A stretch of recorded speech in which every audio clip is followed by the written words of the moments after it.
Mugen TV Game Reviews.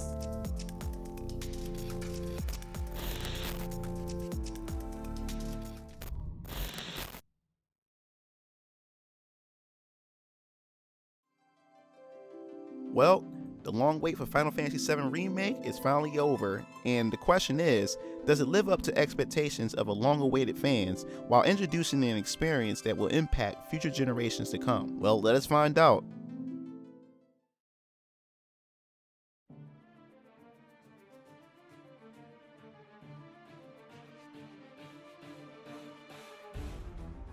This game's story only covers the City of Midgard section of the original PS1 game. You follow a young spiky blonde-haired mercenary named Cloud Strife, who is hired by a so-called eco-terrorist group called Avalanche. Their mission is to stop a powerful corporation known as Shinra. Shinra has established a foothold on the city and the world with their military and energy refinement known as Mako. The City of Midgard is powered by Mako reactors, and Barrett, who is the leader of Avalanche, believes that Mako is actually the planet's life force and Shinra is stealing it from the planet and will eventually kill everything if they continue to take advantage of its energy. Cloud and Avalanche successfully blows up the first reactor at the expense of many citizens who rely on this power source to live through their everyday life. Along the way, Cloud's childhood friend Tifa convinces him to continue to work with them until he collects the rest of his payment. This decision changes Cloud's life and the rest of the main cast as he meets Aerith, a young woman who has connections to something more involved than just Shinra itself. I won't get into any more of the story since it's a non-spoiler review, but if you are a fan of the original, then I suggest that you wait for my Final Fantasy VII Remake story discussion because, oh boy, there's a lot to talk about and I want to hear your thoughts on it as well.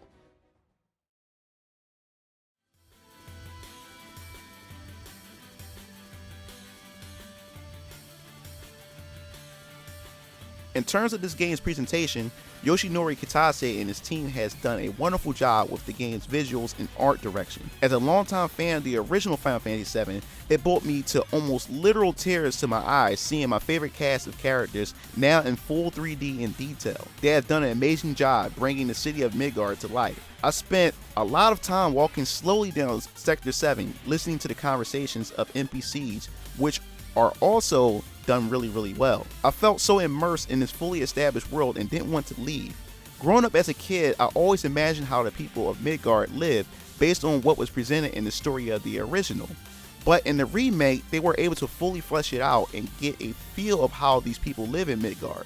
Cloud and the rest of the cast's impact on the reactors are really felt through the narrative and how the citizens respond to it.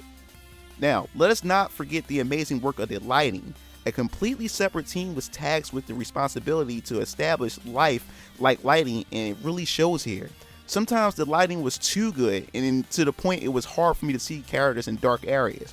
The soundtrack proves still has it and is still there, and I love every last track of the original tracks are amazing to listen to, along with the new tracks which are introduced in this remake. There's a lot of appreciation for both the original fans and newcomers to the Final Fantasy VII series. Overall, you will find yourself in complete awe with what the new team has done with Final Fantasy VII Remake's presentation. You can tell a lot of passion and hard work was put into this, and it definitely paid off.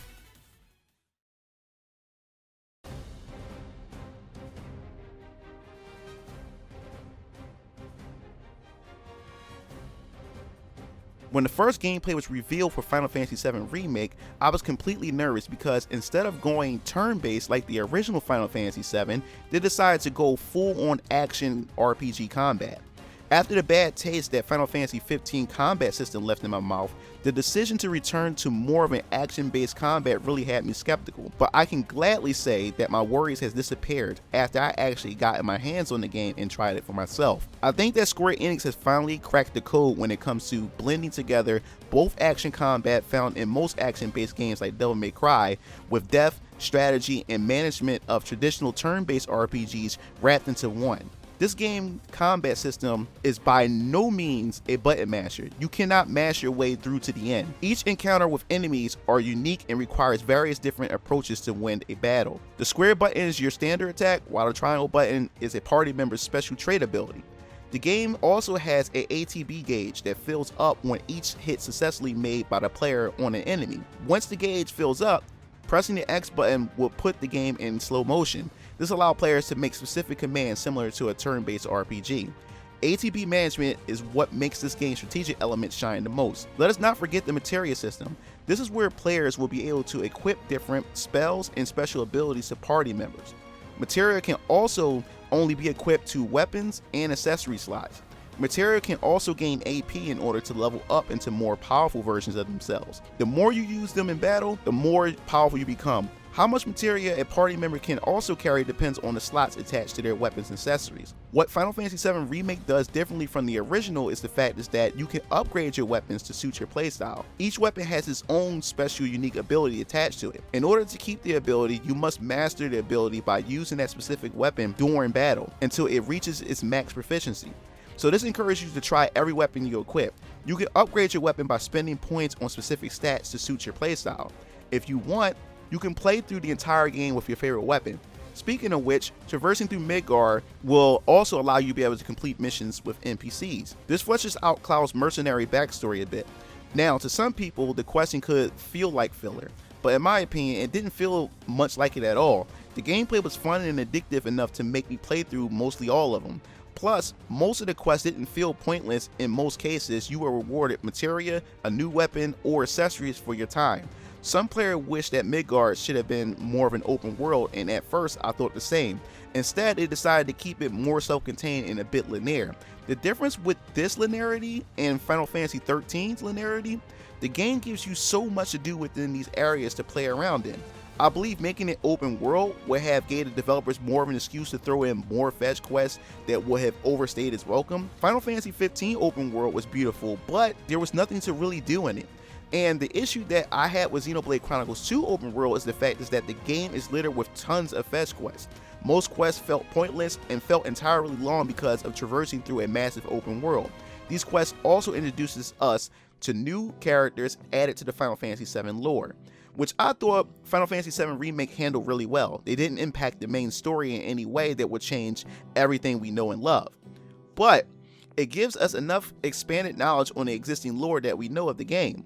My favorite character is Johnny. I mean, this guy is a complete asshole, but fun to interact with each and every time I run into him. The game is far from perfect. Some of the games encounter texture pop-ins, and the upper plate Sector 7 is a big JPEG that is low res to the point that it bothers me.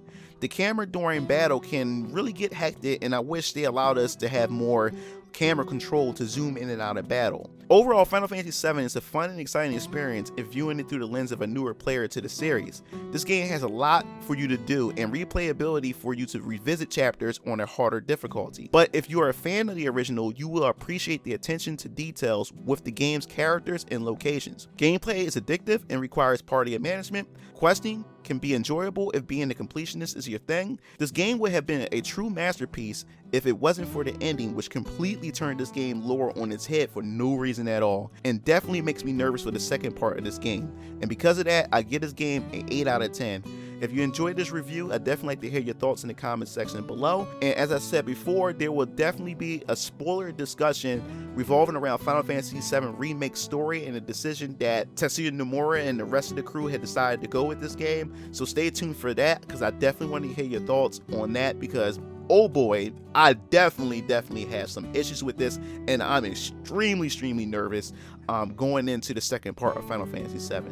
So don't forget to like, share, subscribe, pass the video around, and also for more news related to Final Fantasy VII Remake and Square Enix, hit the bell to be notified. This is MugenLord signing off. See you Game Fiends later. Peace out.